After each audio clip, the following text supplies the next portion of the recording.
Olá, amigos e amigas. Mais uma hora do café, um papo informal sobre temas do momento.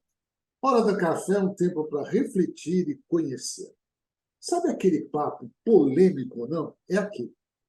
Vamos tomar um café especial?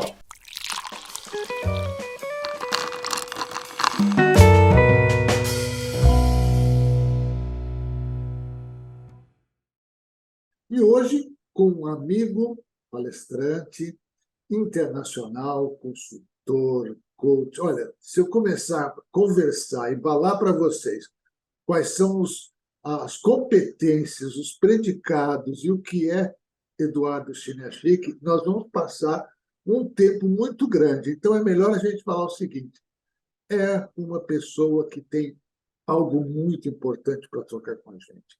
Por quê? Um dos temas que eu mais gosto, e eu acredito que ele também, nós vamos conversar hoje sobre a emoção transformando realidades. Então, é alguma coisa. Mas antes, eu quero passar então para o Eduardo também falar alguma coisinha sobre ele e acrescentar alguma coisa sobre ele, tá bom? Eduardo, a palavra é sua. Ô, Armando, é um prazer gigantesco estar aqui com você. Acho que é uma jornada de anos e que acho que a nossa paixão maior é exatamente transformar pessoas, empoderar pessoas e principalmente fazer com que as pessoas se sintam donas da sua vida, né? Donas do seu destino. Então, acho que esse é um contexto que é tão importante, né? E principalmente quando a gente está pensando nesse mundo pós-pandemia, onde a gente passou por tantas pressões e, e acho que muitas pessoas falam exatamente essa expressão, né? Sobreviver a esse período. Mas eu acho que acima de tudo, né? Acho que o mundo percebeu a importância de ter domínio das nossas emoções. Acho que é isso que esse papo nosso vai trazer exatamente essa bagagem que você tem com para que a gente possa ficar trocando esse momento. Não é assim, Armando? Sim, meu amigo, o que é interessante é que todos nós, por mais que a gente não queira, nós estamos trabalhando com emoções. As pessoas ainda falam, não quero me emocionar, mas no fundo, nós nos emocionamos. Qual que é o grande segredo dessa emoção? Pelo menos o que eu vejo, e agora eu quero que você acrescente, é você pegar aquela emoção e, como o nosso tema diz, transformar em alguma coisa que possa ajudar a que a gente possa crescer, entender o processo. E confesso para você, nos 2 anos que nós ficamos trancados dentro de casa, né? A gente teve que aprender a conviver com as pessoas, as emoções, não só a emoção, eu comigo mesmo, né, de olhar no espelho todo dia e estar sempre no mesmo ambiente, mas estar convivendo com outras pessoas dioturnamente. O que você poderia dizer para a gente com relação a essa experiência e por aquilo que você teve de contatos? É interessante, né? Porque você traz à tona uma coisa que é assim, eu não quero, eu não sou, eu não sou de emoção, eu sou muito mental.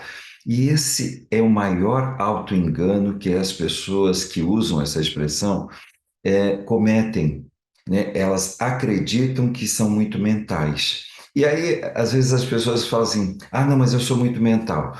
E eu estava com um executivo de um banco, e ele falando assim: não, porque eu sou muito mental. E eu estava fazendo análise da comunicação do corpo dele, e aí eu passava as imagens e ia analisando, e aí eu falei para ele, falei assim: toda vez que você fala que você é muito mental, é o dia que é o momento que você está se sentindo muito inseguro, não é?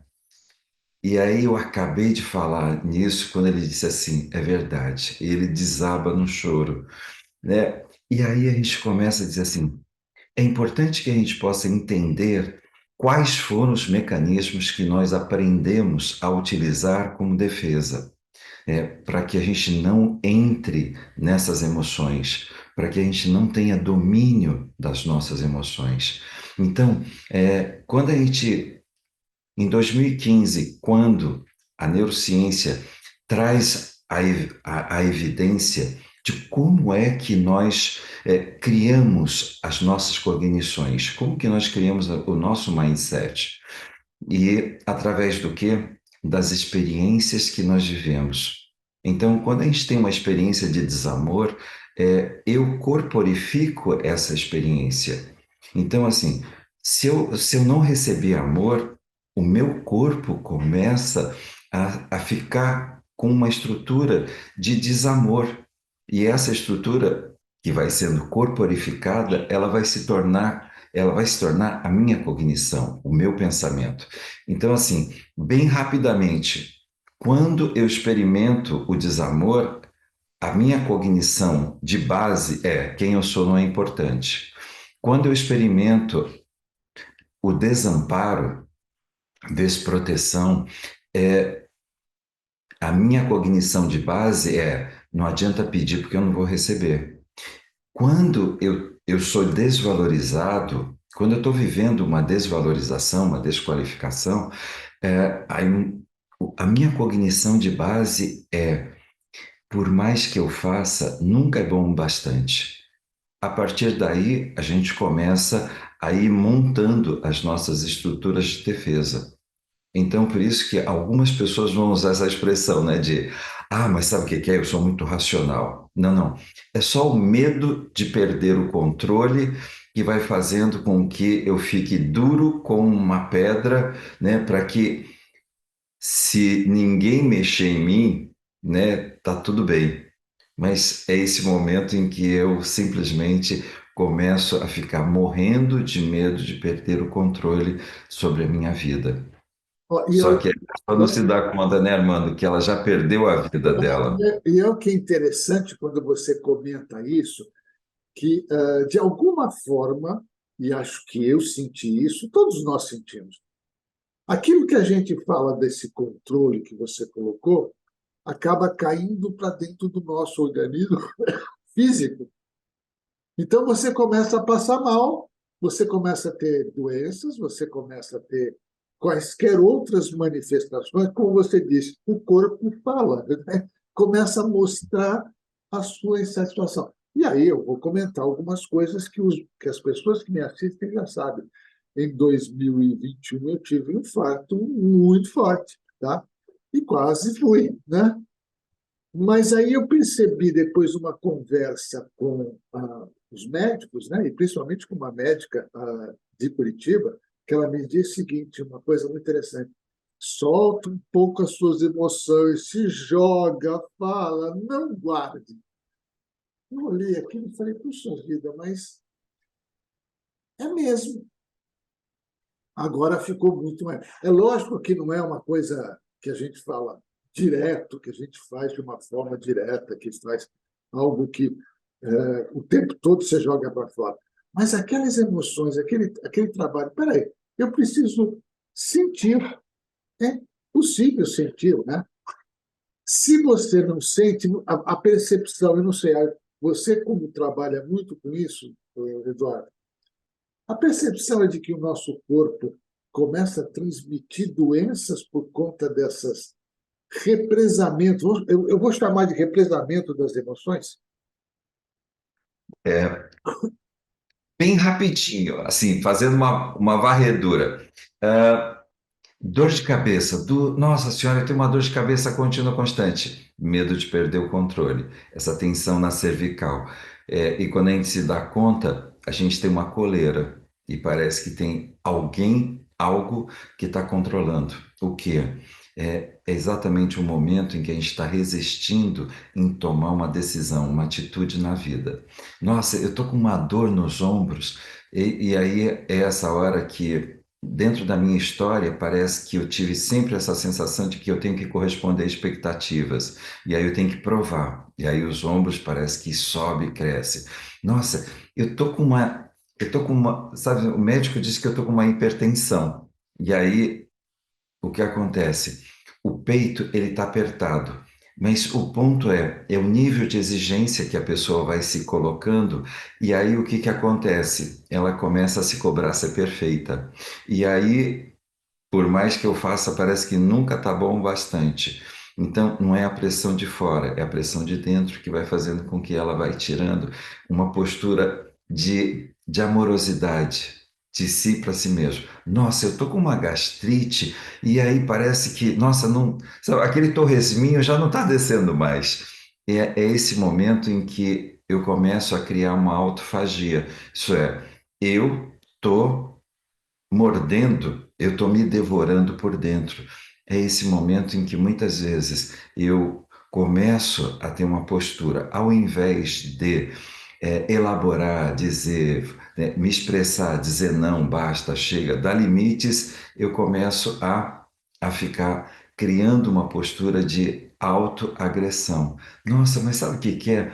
É que parece que agora eu estou com uma prisão de ventre, né? E, nossa, eu não consigo, meu intestino, e é interessante porque a gente começa a perceber que toda vez que a gente está segurando, não deixando sair, a gente está ficando muito contido, parece que o nosso intestino começa a funcionar da mesma forma.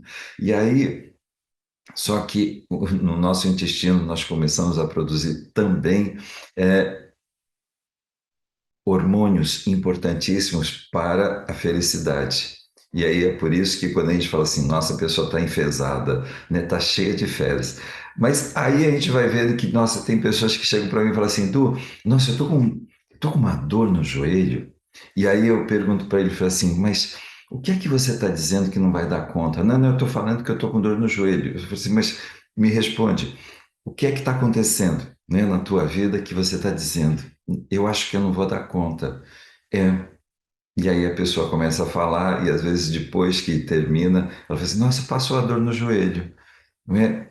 Então, assim, quando a gente vai olhando, o meu corpo, assim, é aquela retórica que a gente sempre falava, né? Assim, corpo-mente. Mas não dá para separar corpo de mente. E não dá para separar corpo, mente e emoção. Não dá para separar corpo, mente, emoção e espírito. Então, quando a gente olha, você diz assim: sempre que estiver acontecendo alguma coisa, né, vai mexer no meu corpo, vai mexer na minha emoção, vai mexer no meu mental. E é essa hora que parece que a minha dimensão espiritual, de me sentir insignificante, começa a se tornar muito intensa na minha vida, né? Então é bem assim. E acho que essa é a coisa, né, Armando, que há muito tempo, né, você, que é um especialista em programação neurolinguística, sabe exatamente que muitas vezes o programa que a pessoa vai utilizando vai se tornando exatamente a forma como ela vai elaborando. Não é assim, Armando? Não, e você lembrou para mim de uma coisa bem interessante. Você falou da questão das expectativas. Eu não lembro qual era o cartunista que fez. Eu não lembro o nome do cartunista, mas o cartunista é sempre. Os adultos sempre estão sem rosto, né? Só aparecem as pernas e uma parte do tronco, e as crianças, os animais, sempre aparecem completos. Eu não lembro o nome do cartunista, mas um cartoon, e eu tentei encontrar, não encontrei. Eu lembro muito bem que é assim: o adulto falando para a criança, você não atendeu às minhas expectativas. E a criança olhou para ele e fala assim, mas as expectativas são suas, não são minhas. Você não. A questão é, puxa vida, eu posso sentir emoções. Ao invés de eu represar as emoções, eu vou senti-las e entendê-las. Agora, não significa que, por exemplo, se eu estou com raiva de alguma coisa, eu vou arrebentar todo mundo porque eu estou com raiva. Né? Mas é saber aquilo que a gente fala, que você está dizendo. Olha, existe isso, se eu não colocar para fora, isso vai me fazer mal. Agora, existe uma maneira de colocar para fora, existe todo um processo. Né? Então, para que as pessoas possam também conviver, se relacionar bem com as outras pessoas, né? Então, se eu estou com raiva de alguma coisa, eu não vou sair batendo nas coisas, quebrando as coisas. Mas sabe o que eu queria perguntar para você, Eduardo? Quando a gente conversa com as pessoas, e principalmente dentro das organizações, se conversa com as pessoas e fala sobre emoções, ainda sinto em algumas organizações que o pessoal acha que, não, aqui dentro da minha empresa, a emoção fica da porta para fora. Quando você entra aqui, você tem que ser pragmático, racional, ou, como você disse, mental. Você também sente isso e sente que já existem empresas trabalhando alguma coisa para modificar Ah, essa crença? eu vou dizer assim, um cenário mundial, tá? Que é assim, a retórica é muito bonita, mas isso é uma das ilusões gigantescas. Muitas vezes a gente vai ver que a dificuldade de se trabalhar as emoções próprias faz com que. Então, quando a gente olha essa frase, eu só enxergo aquilo que eu desenvolvi habilidade para enxergar, a gente vai começar a perceber uma coisa. Quando eu tenho uma dificuldade na minha autoestima, na minha autoconfiança, em lidar com as minhas emoções, em transitar pelas minhas emoções, sentir, vivê-las, a gente vai começar a fazer uma série de treinamentos que não vão dar resultados. Então, por exemplo, então vamos trabalhar comunicação. Comunicação. Então, comunicação faz parte das competências sociais, emoção faz parte das competências pessoais. Então, assim, como eu desenvolvo uma comunicação se eu não desenvolvi a parte pessoal entre emissor e receptor? É para a gente usar bem básico. Então, se essas duas partes estão em conflitos internos, como que elas vão funcionar de uma forma integrada? E esse é o ponto em que muitas vezes o diagnóstico sobre o problema ela faz com que exista uma miopia, eu não enxergue verdadeiramente qual é o problema que eu preciso. Então, quando eu digo assim, você imagina que alguém tenha tido experiências de desamor e a mentalidade de fundo dela é quem eu sou não é importante. E aí ela vai para uma reunião de líderes e ela começa a valorizar o que as outras pessoas estão falando e fica achando que aquilo que ela tem para falar não é importante. E aí o que que acontece? Ok, vamos fazer um exercício, vamos fazer um treinamento de liderança. E aí eu vou lá, faço um monte de coisas, mas eu não faço uma coisa importante: trabalhar a estima, o valor, mas principalmente uma coisa que eu sempre digo que assim, hemisfério direito, responsável pela minha parte sensorial. Hemisfério esquerdo, responsável pela minha parte cognitiva.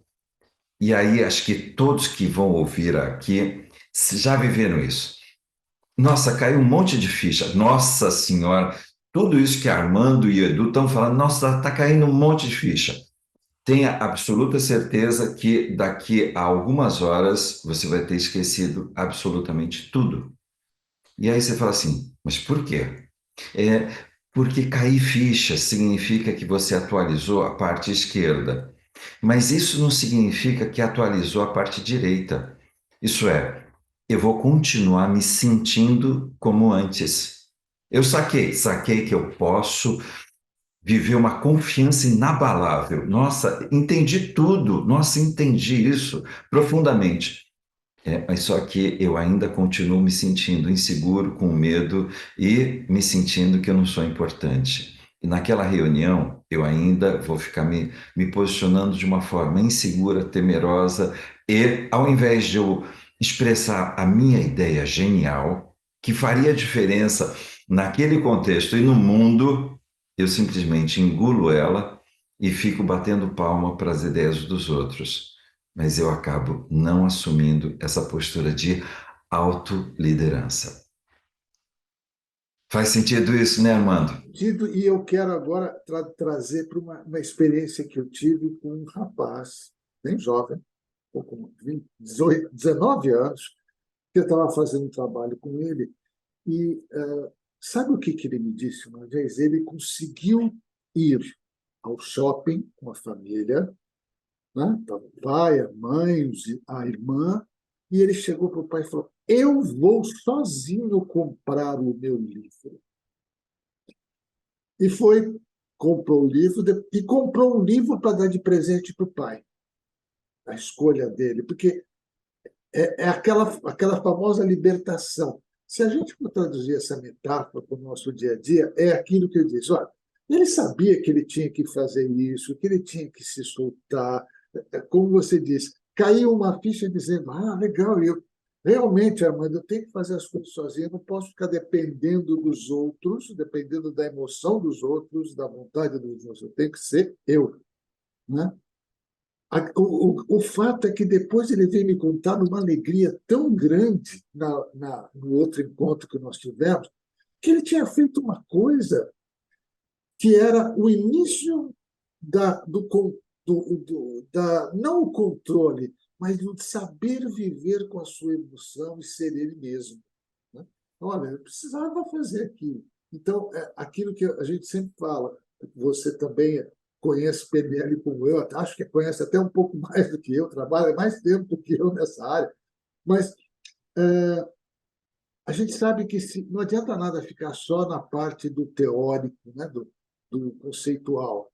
Se eu não colocar em prática aquilo, com todas as dificuldades que muitas vezes eu tenho que colocar, né? Se a vida da gente fosse aprender alguma coisa e põe em prática e dá certo na primeira vez, que maravilha! Eu já estaria rico, né? Estaria morando lá numa mansão, né? Mas a gente vai buscando, e eu acho que, não sei se vale a pena dizer isso, mas o Dalai Lama dizia que o segredo está no caminhar, no caminho, não está no chegar lá. O segredo todo está no caminho. É, E às vezes eu encontro empresas e pessoas que se dizem, como diz, rígidas. Não, e eu ainda ouvi outro dia uma coisa interessante, né? Conversando com um grupo de empresários e tal, o cara falou: Pera, vamos parar com a filosofia, vamos parar de filosofar. Eu falei: Nossa Senhora! Ainda brinquei com ele, falei: gente, eu ouvia isso quando eu comecei a trabalhar na década de 60, que a pessoa falava aqui, larga de filosofar. Quando a gente percebe hoje, com o resgate das coisas, essa situação, como a gente falou de 2015, a neurociência começa a fazer, e algumas empresas, algumas organizações, algumas pessoas que estão dando, não assistência, mas dando, eu não preciso achar uma palavra, mas estão se dando importância a esse assunto, estão crescendo, estão se desenvolvendo. E não significa que está tendo lucro extraordinário. Não, as pessoas se sentem felizes de estar ali. E a pessoa se sente feliz de sair para fazer o seu trabalho todo dia, né? De encontrar com as outras pessoas, né? E não ter, não sei se você já ouviu isso entre as pessoas, eu saio da empresa e peço para as pessoas, se me encontrarem na rua, atravessar a rua, porque eu só quero conversar com elas no horário de expediente. Fora disso, eu não quero compor nenhum. Aí eu fico imaginando que raios de vida tem essa pessoa, né, que tem que fazer um esforço enorme para conviver com as pessoas na organização, mas aquele ser humano que, que saiu, que é um colega de trabalho, que passa 8 horas por dia, toda semana, junto com aquela pessoa, eu quero que atravesse e fique do outro lado da rua, porque eu não quero esse contato com você. é incrível como as pessoas se autoimpõem, né, atitudes e posturas desamorosas.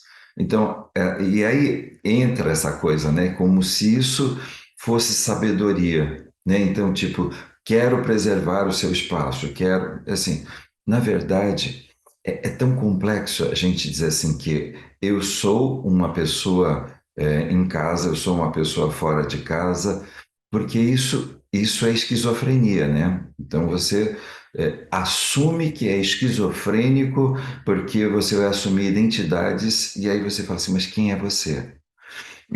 Eu brinco com isso, né? Porque quando eu cheguei na Índia, o meu mestre indiano, Punjabi, ele chegou para mim e falou assim, quem é você?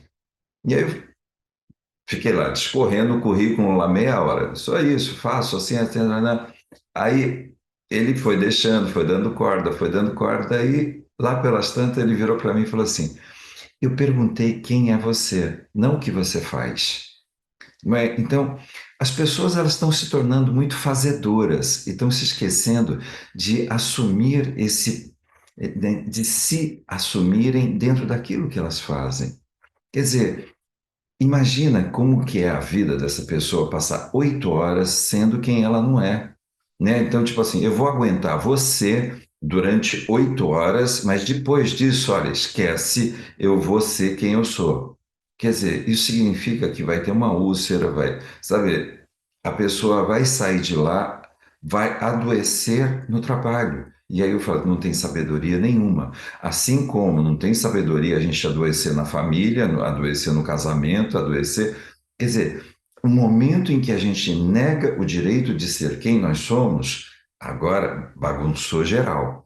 Isso significa que não vai ser só às 8 horas. Significa que daqui a pouco a vida, o corpo, vai cobrar isso, né? E vai pedir às vezes eu acompanho, né? Eu tenho uma parte de trabalho dentro da saúde na Itália, e aí quando eu acompanho, vou nos hospitais, acompanho os pacientes, eu acho que tem uma coisa que é sempre assim, parece que a pessoa volta para uma postura que ela deveria ter vivido a vida inteira, humildade, sabe, de tirar essa dimensão de que eu sou melhor, eu sou pior, de que eu sou mais importante, eu sou menos importante, né? Ego inflado é o mesmo que ego esvaziado. É assim, simplesmente retira a ideia de nós para ficar muito eu. Eu depressivo, eu mal, eu, né? E eu cheio, eu máximo.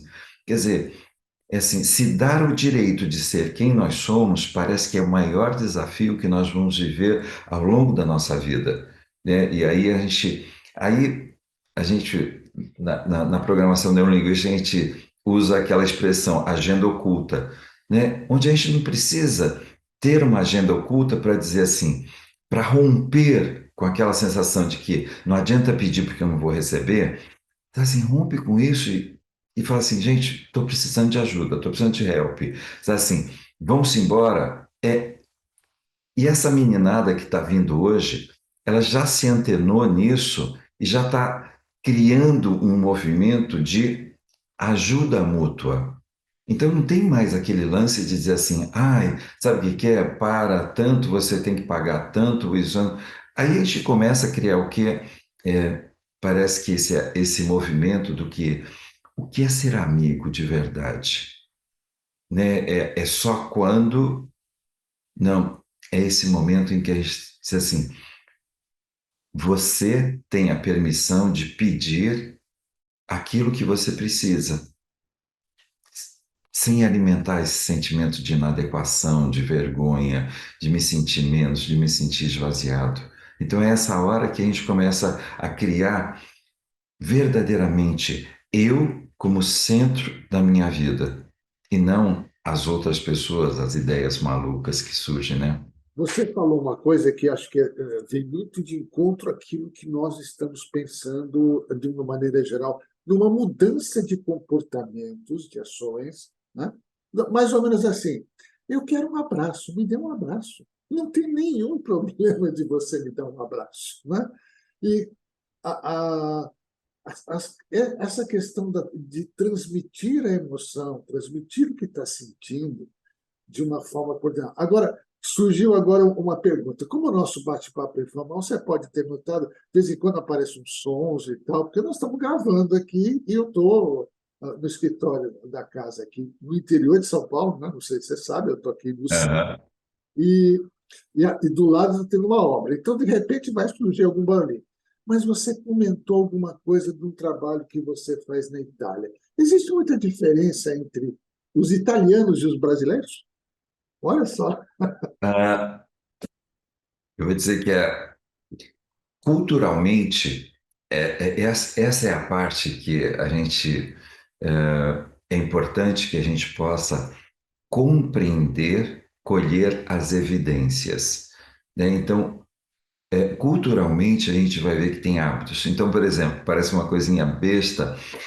Quando a gente chega no Brasil e você vai cumprimentar alguém com um beijo, você vai ver que você dá o lado direito, né? Esse é o básico. Na Itália é o lado esquerdo, né? Parece uma coisa besta. É, Na Índia, dois homens podem se abraçar e sair de mãos dadas, mas um homem e uma mulher não. Então, quando a gente vai vendo que culturalmente a gente vai criando formas de aproximação, de interação, e quando a gente vai colhendo isso sem julgamento, a gente vai utilizando. E quando a gente passa por essa barreira cultural, a gente começa a compreender que as pessoas elas têm um desejo de serem amadas, protegidas e valorizadas, e que em função das experiências de desamor, de desproteção e de desvalorização, elas ficaram machucadas. E aí, como todo bicho que apanha muito, ela assume uma postura de cachorro que apanhou. Rabo entre as pernas, cabeça baixa, encolhido. E essa postura na vida, a gente vai ver que se traduz em arrogância, em falar alto, em falar baixo, nenhuma postura retraída, tímida, e que quando a gente vai transitando e passando por essas barreiras emocionais, o que eu chamo de BES, barreiras emocionais para o sucesso na vida, a gente começa a perceber que todo mundo tem o mesmo desejo, ser amado, protegido e valorizado. E aí, a gente começa a transitar. Nossa, mas o pessoal fala alto. Parece que está brigando. Passa através disso, né? É assim, aquela fumaça que surge. Quando você passa, você vai ver um monte de gente do outro lado. Acho que a gente lembra, tem os véus, né? Que você vai tirando os véus, né? E vai É, aparecendo o real. É interessante que você falou uma coisa que me preocupa às vezes também, quando a pessoa está cansada de receber pancada, quando ela fica na defensiva, tudo bem, mas quando ela resolve, naquela máxima, a melhor defesa é o ataque, ela se torna agressiva. Então, muitas vezes, a agressividade em excesso, né, é alguma coisa que está mostrando o quanto essa pessoa está sofrendo. E a grande dificuldade de a gente entender, né, o, como você disse, depois que você vai tirando as névoas, vai tirando os véus, vai olhando para a pessoa, você vê, nossa, agora eu entendo por que ela tem isto ou aquilo. Por que que ela está tendo este tipo de comportamento? É uma forma de defesa que ela tem que tratar. E, como você comentou, não adianta a gente dizer que em casa eu sou de um jeito, lá fora eu sou de outro e tal, porque aí eu crio as personas, né, de uma forma doentia, né? Como você diz, é uma, é, parece que as pessoas são gente doente, né? Então vai ter que se afogar em alguma coisa, ou ser agressivo, ou na bebida, ou na droga. E agora você falou uma coisa que me deixou mas bem alegre, que esta juventude está deixando de lado aquelas coisas e está começando. Tá? E isso está causando no pessoal das outras gerações, pô, mas não é para ser desse jeito, né? Está criando o que eu acho natural. Só que a minha geração, acho que a sua também, somos parecidos, a gente brigou muito para ser diferente, para não seguir o papai e a mamãe, para não sei o quê, né? A gente brigou com músicas, fizemos revolução musical, revolução cultural e tal. Mas, em alguns casos, a gente deixou a emoção de lado, para nos preservar de sentir, de sofrer e tal. Agora parece que essa nova geração, como você está dizendo, está buscando essa emoção e falou: espera aí, não tem nenhum mal, não tem nada demais. Eu sentir, chorar, cantar, rir, fazer amigos, contar as minhas coisas e demonstrar as minhas emoções. O que eu fui ensinado pelos meus avós, pelos meus pais, para dizer: não mostre o que você está pensando, jamais. Não dá, porque você vai se tornar vulnerável. E essa geração está dizendo: eu não estou nem aí, o problema é seu, não é meu. Eu estou. O que você acha? É que essa geração, ela nasce vulnerável. É, se a gente olhar, qual é a experiência é, normal dessa geração? Pai trabalha, mãe trabalha, tio trabalha, avó trabalha, e essa é aquela geração que fica sozinha. Então, quando ela diz assim, quero meu pai, pai está trabalhando. Ah, quero minha mãe, está trabalhando. E aí quem tem? Ah, tem empregada. E às vezes, né, você fala assim, tem a professora, mas aí tem o bullying, tem... Então, assim, essa é a geração em que a gente fala assim, parece que ela vai aprendendo muito fortemente que não adianta pedir porque você não vai receber. Você tem que aprender a se virar sozinho. Então, eu vejo que essa geração, ela está trabalhando, ela tá se desafiando. Então, o movimento do digital mostra isso. Quer dizer, o movimento do empreendedorismo mostra isso. Então, assim, o digital que está dando certo, ele está indo além dessa frase, eu tenho que me virar sozinho. Então, agora começa a trazer gente, vamos envolver o máximo possível de pessoas. O movimento empreendedor que está dando certo está indo além dessa frase. É o movimento empreendedor que não está dando certo é que essa frase, eu tenho que me virar sozinho, está sendo a mesma tônica do fracasso da geração passada. E o movimento do empreendedor, do digital, que não está dando certo, parece que tem o fundo musical do Belchior, como os nossos pais, Uhum. né? Então, por isso que é tão importante que a gente se antene nisso, para que a gente perceba que tem as falsas emoções, os mecanismos de defesa que vão nos aprisionando a modelos e padrões passados, e as emoções verdadeiras e autênticas que nos libertam. E aí, qual delas que nós estamos nos dando para nos libertarmos e sermos quem nós somos, né? Eu lembrei, olha, é bom ter amigos como você. Na hora que você começou a falar disso, eu não só lembrei da música do Belchior, como eu lembrei da Elis Regina cantando essa música. Eita! É terrível isso, cara. Ah, olha, para mim, hoje, e acho que para quem vai assistir essa nossa hora do café, está sendo um bate-papo tão gostoso que vai fazer com que as pessoas comecem a reflexão.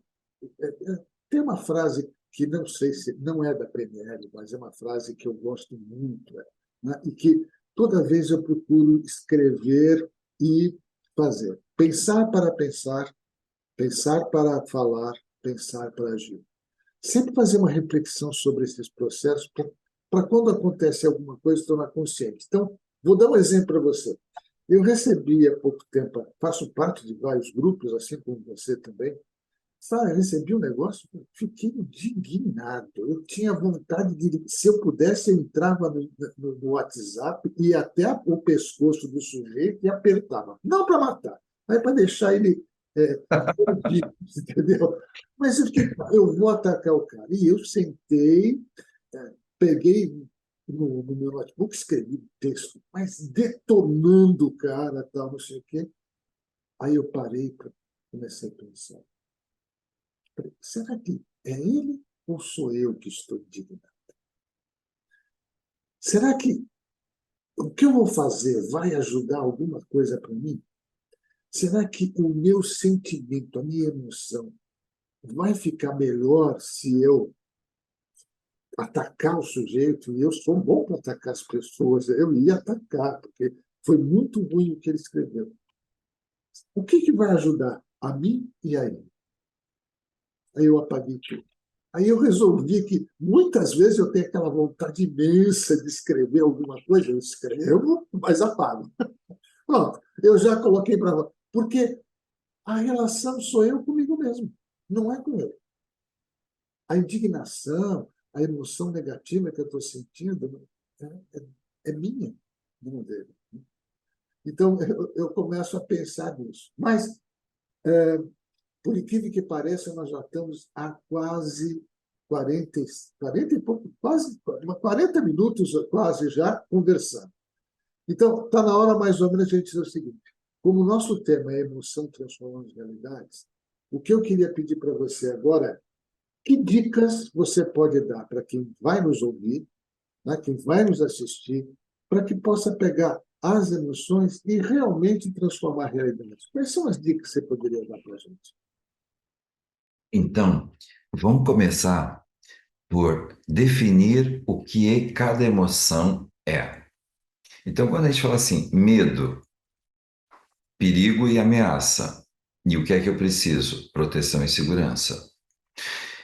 Tristeza, perda, o que eu preciso? Nutrição afetiva. Raiva, quando eu tenho um obstáculo entre eu e aquilo que eu desejo. O que eu preciso? Confrontar e ir além do obstáculo. Afeto, contato, proximidade, né? E o que eu necessito? Afeto, amor, carinho, alegria, efervescência. E o que eu preciso? Celebração, né? Efervescência, né? Tá em ebulição. Aí a gente começa a perceber que a gente fala assim, e o que é uma falsa emoção? E é isso que nós aprendemos. Todas as vezes que nos é negado o direito de expressar, nós vamos começar a criar desvios. Então, por exemplo, tem pessoas que não era permitido ter medo. Então, assim, tá com medo, bate a porta, faz um estardalhaço. Não, eu só queria que deixasse a luz acesa do quarto, mas aí faz aquele estardalhaço. Assim, expressar medo não era permitido, mas era permitido expressar ou raiva ou tristeza. Então, hoje, ao invés de eu expressar medo, tem gente que vai ficar entrando em depressão ou vai ficar numa ansiedade, vai ficar numa irritabilidade, mas não vai expressar medo. Medo é o quê? Proteção e segurança. Tem gente que quanto mais desprotegida ela fica, vai ter dor na coluna, vai travar a coluna, vai ter problema de digestão, mas ela. Então, quando a gente fala assim, e o que é que eu preciso? Pede proteção, se dê proteção. Aí a gente fala assim, tristeza. Nesse período de pandemia, muita gente fala assim, como que eu lido com o luto? E o que que a gente precisa? Nutrição afetiva. Não é hora de cuidar dos outros, não é hora de ficar, né, protegendo, né, e muito menos isolamento. Então, muitas vezes as pessoas fazem o quê? Tá triste, ela se isola, ela se fecha. Então, aí é esse momento em que, ao invés de eu pedir colo, né, porque colo, toda vez que eu ia pedir colo, eu apanhava, então o que que eu faço? Tem gente que expressa medo, tem gente que ri, né, que fica com aquela falsa alegria. Então, quando a gente fala assim, nessa hora, a primeira coisa, ao invés de se isolar, se aproxima e se dê a nutrição afetiva que a gente precisa. A depressão vai embora, né? É esse momento em que, quando eu paro de me fechar dentro de mim mesmo e abro as portas para receber a nutrição afetiva, a tristeza vai embora. Quando eu estou com raiva, então assim, tem um obstáculo. Ao invés de dizer assim, sai, não quero mais, basta, eu vou, e aí eu coloco atenção naquilo que eu quero. Então, por isso que muitas vezes a raiva, ela vem junto com a dificuldade de dizer não, de dar limite. Então, muitas vezes a pessoa ela sente medo, ela tem permissão para sentir medo, né? Por exemplo, um pai crítico, um pai agressivo, o que que faz? Ao invés de assim, para, né? O medo de apanhar, o medo da punição faz com que a pessoa retraia, fica com medo. E aí outras pessoas se fecham embaixo da cama, né? Se tranca no armário e começa a chorar. E aí ela cresce, e toda vez que ela tem um obstáculo diante dela, onde ela bastaria dizer não, basta, chega, ela se tranca, ela se fecha, ela fica alimentando um medo da consequência da ação que precisa ser feita e ela simplesmente fica alimentando a impotência, ao invés de, né, tem gente que vai ficar triste, vai entrar em depressão e só bastava dizer assim, vai a merda, chega, basta, né? Não, mas aí ela, plum, fechou. E e aí você fala assim, ah, não, mas afeto e alegria é tudo de bom. Não, pior que não. Porque tem gente que, quando tinha vontade de pedir um abraço, é, ela não recebia. E aí o que que acontece? É, tem pessoas que vão ficar é, entrando na raiva. E nessa raiva, ela começa a afastar as pessoas que mais poderiam dar afeto para ela. Tem pessoas que vai entrar num movimento de medo, medo de pedir. Tem pessoas que vai ficar entrando na tristeza, e essa tristeza é como se ela já tivesse perdendo antes mesmo de receber o abraço, o carinho, o afeto. Então, muitas vezes as pessoas, ao invés de entrar num afeto, ela entra numa sexualidade. Então, assim, ela vai transar, só que transar não dá o mesmo sentimento de amor, né? De se sentir envolvido, acolhido. Então, por isso que a gente fala assim, entramos numa falsa emoção, mas não entramos no afeto, nesse sentimento de se sentir amado, protegido, acolhido. E na alegria, por incrível que pareça, né? Tem pessoas que nunca foram num estádio de futebol porque é, não, é loucura demais. Né? Então, estar alegre em casa, num ambiente crítico, denso, pesado, era perigoso. Então, o que acontece? Tem pessoas que simplesmente têm uma dificuldade muito grande de demonstrar esse estado de alegria, de transbordamento. Então, muitas vezes ela se fecha. E aí, às vezes eu brinco, né? Eu falo assim, vai no estádio de futebol. Ai, mas eu me sinto inadequado, tá? Vai no estádio de futebol, se filia na torcida organizada, começa a participar. Vai, por exemplo, vai no carnaval, Por quê? Porque parece que a gente precisa voltar a permitir aquela criança de ser alegre, né? Então, parece que as emoções passam exatamente por uma fase de me sentir muito inadequada, né? E com essa sensação de não me permitir a. E a partir do momento que a gente vai exercitando isso, a gente vai transitando e vai perdendo o medo de sentir cada uma dessas emoções. E elas passam a ser aliadas da nossa vida.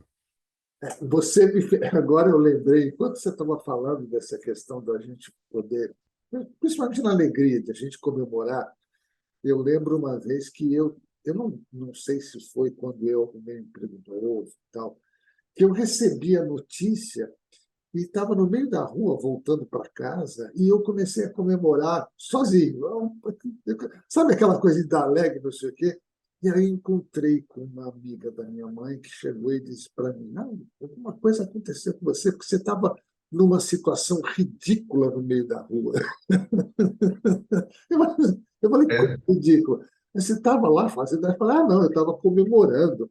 Ela me olhou assim, tipo, sabe, como se tem um lugar específico para você comemorar no seu recanto sozinho. Não, comemore, brinque, dê risada, chore se for necessário, né? Ah, uma coisa que eu achava, eu adorava, sempre gostei muito das revistas do Maurício de Souza. Então eu É, pegava as revistas e começava a dar risada sozinho. Isso já adulto. Aí alguém chegava para mim e falava, não, mas o que tem de engraçado essa revista? Precisa dar risada? Eu falei, não, mas é alegre, é divertido. E eu dou risada. Como também procuro transformar. Agora, não pode ser perfeito. Nós não vamos atingir essa perfeição.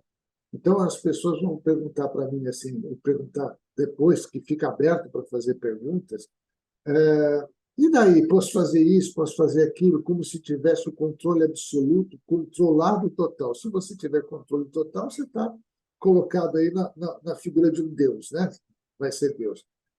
É aquele processo. Tem dias que você não está legal, tem dias que você está muito bem, tem dias que você vai encontrar com pessoas maravilhosas, que você vai abraçar todas elas, e vai ter muitas vezes, como você disse, eu vou abraçar uma pessoa, a pessoa fala, não quero te dar abraço. Aí eu fiz uma pergunta para mim mesmo um dia. É melhor que ele não dê, porque ele não vai ter troca. E eu preciso que ele dê de verdade um abraço. Eu não quero que ele faça de conta, né? Como a gente fala, quando alguém chega para mim e diz bom dia, eu quero que ela realmente esteja desejando para mim um bom dia. Né? Meu amigo, encerrando, estamos, olha, 9h29, né? Daqui a pouquinho você tem. eita. Tá? Últimas palavras para que a gente possa encerrar com chave de ouro e com uma promessa. Nós vamos ter, no futuro, um novo encontro, não tenha dúvida, tá? Últimas palavras do meu amigo Eduardo Chinechita. Você sabe, Armando, que quando eu vejo, né, assim, por exemplo, você que faz mentoria com profissionais e que trabalha, você vê exatamente uma coisa que, assim, toda vez que a gente não lida com as nossas emoções, começa a surgir uma sensação de uma falta de clareza sobre a nossa vida. É incrível, porque nessa falta de clareza nós conseguimos ter clareza para olhar a vida dos outros, o projeto de vida das outras pessoas, e conseguimos até mesmo conduzir essas pessoas ao sucesso, à realização, à felicidade, ao amor. O ponto é sempre importante que a gente perceba, não é o que a gente consegue fazer com a vida dos outros, mas é aquilo que a gente consegue ter domínio sobre a nossa vida. Por isso que esse nível de consciência passa a ser tão importante sobre uma palavra que ela é extremamente tabu na vida, emoção, se emocionar, né? E é essa coisa quando a gente fala assim, se emocionar consigo mesmo, se emocionar, sentir. E essa é o nosso grande desafio na nossa jornada, na nossa caminhada, é permitirmos que cada experiência tenha sempre um grau de intencionalidade muito grande para produzir uma consequência consciente de qual é a nova referência sentida que eu estou dando para mim, para que eu possa fortalecer quem eu sou. Então, é esse momento, essa nova referência sentida de mim, vivendo uma confiança inabalável, sabendo exatamente me dar o valor, vivendo exatamente as minhas emoções e sendo poderosamente quem eu sou, para gerar o quê? Os resultados e as realidades que eu desejo estar vivendo na minha vida. Acho que é para isso que nós viemos para essa vida, né? Maravilha, meu amigo. Para encerrar o nosso processo, eu quero agradecer a você e dizer que, com açúcar e com afeto, o café sempre desce redondinho, né? E que a gente acompanha a nossa hora do café, dê sugestões, compartilhe e se inscreva no nosso canal, que nós vamos ter mais e cada vez mais informações e temas interessantes. Grande abraço para você. Até a próxima, meu amigo Eduardo. Estaremos Até a juntos. próxima. Grande abraço. Até. Muito obrigado. Tchau, tchau. Tchau, tchau, gente.